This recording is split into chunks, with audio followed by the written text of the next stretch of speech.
नमस्कार, PCI news के आज के episode में आप सभी दर्शकों का हार्दिक स्वागत है। अगली खबर है कि केडीएमसी के कॉन्ट्रैक्टर ने केडीएम से पैसा न मिलने के कारण आत्महत्या कर ली। केडीएमसी ठेकेदार संगठन का कहना है कि उन्हें कुछ न कुछ मुआवजा मिलना चाहिए, क्योंकि केडीएमसी ने ही उनके पैसे रोके थे, जिसके कारण उन्होंने आत्महत्या की। आइए क्या कहते हैं विजय भोसले जी इस बारे में। आज श्रद्धांजली देण्यात आली नक्की काय महाराष्ट्रात एक फार मोठी दुर्दैवी घटना घडलेली आहे।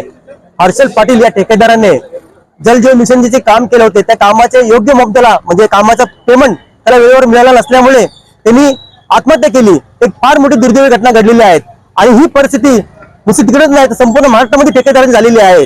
आज वर्ष काम करून कुठल्याही ठेकेदाराला कामाचे पैसे वेळेवर मिळत नाहीये म्हणून आणि ह्याच्या पहिले 3-4 महिन्यापूर्वी या सलग 3-4 लोकांनी आत्महत्येचे प्रयत्न केलेले आहे आणि आता ही परिस्थिती अनेक ठेकेदारावरती येणार आहे। म्हणून माझी सरकारला अशी विनंती आहे की तुम्ही या बाबतीत थोडे संवेदनशील राहून ठेकेदाराचे जे पेमेंट अडकलेले आहेत, तुम्ही विकासाच्या कामावर निवडून आलेले आहेत, मग ते विकासाची कामं करण्याचे ठेकेदार आहे तेच जर मारायला लागली तर मग त्या विकासाचा फायदा काय।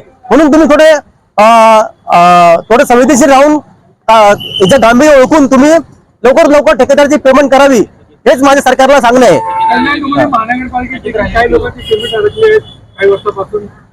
असे खूप लोक आहेत की त्यांची पेमेंट थांबलेली आहे, गेली वर्षभर झाले पेमेंट त्याला मिळत नाहीये।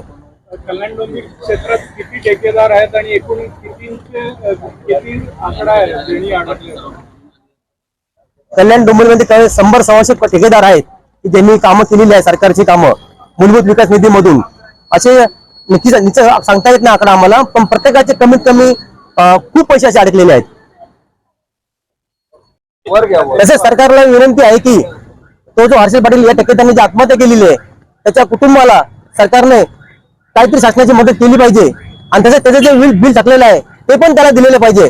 कारण सरकारने इथे काय केलेलं आहे की पहिले छोटी कामं लोक करायची, पण सरकारने सर्व कामं क्लब केलेली आहे, त्यामुळे छोट्या ठेकेदाराला काम मिळत नाही। म्हणून आज गुलाबराव पाटील जे बोलले मंत्री की तो आमचा सब कॉन्ट्रॅक्टर होता, तो आमचा ठेकेदार नाहीये, असं नाहीये।